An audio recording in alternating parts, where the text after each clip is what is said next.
नमस्कार. स्वाभिमानी TV news चॅनलच्या बातमीपत्रात आपलं स्वागत. धुळे तालुक्यातील कुंडानेवार शिवारात आढळला भला मोठा अजगर. सर्प मित्रांनी केले अजगरला निसर्गाच्या स्वाधीन. धुळे तालुक्यातील कुंडानेवार शिवारात आज सकाळी भला मोठा अजगर आढळून आल्याने शेतकऱ्यांमध्ये काही काळ भीतीचे वातावरण निर्माण झाले.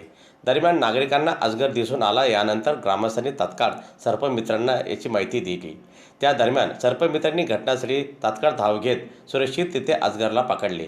सुमारे 10 ते 12 फूट लांबीचा हा अजगर असल्याचे सर्पमित्रांनी सांगितले. अजगरला कोणतीही इजा न होता काळजीपूर्वक त्याला ताब्यात घेण्यात आले. यानंतर वन विभागाच्या मार्गदर्शनाखाली अजगरला सुरक्षित जंगल परिसरात सोडण्यात आले.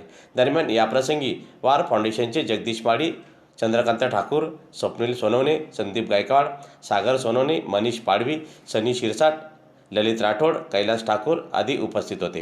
मी चंदन ठाकूर, वार फाउंडेशनचा एक समाजसेवक.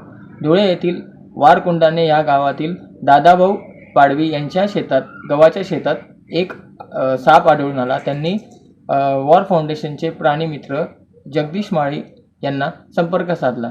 त्यावेळेस जगदीश माळी व मी स्वतः चंदन ठाकूर आम्ही त्या ठिकाणी धाव घेतली व बघितले तर तो अजगर जातीचा 9 ते 10 फूट लगभग हा साप होता.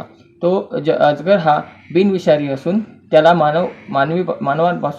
मानवांना त्यापासून काही धोका नाही आणि तो आम्ही बचाव करून वन फॉरेस्टच्या अधिकारी वनरक्षक रामभाऊ पांढरे यांच्या निर्देशनास आम्ही तो जंगलात निसर्गमुक्त केला. निसर्गमुक्त करत असताना वॉर फाउंडेशनचे सर्व स्वयंसेवक व वनरक्षक पांढरे भाऊसाहेब हे उपस्थित होते. धन्यवाद.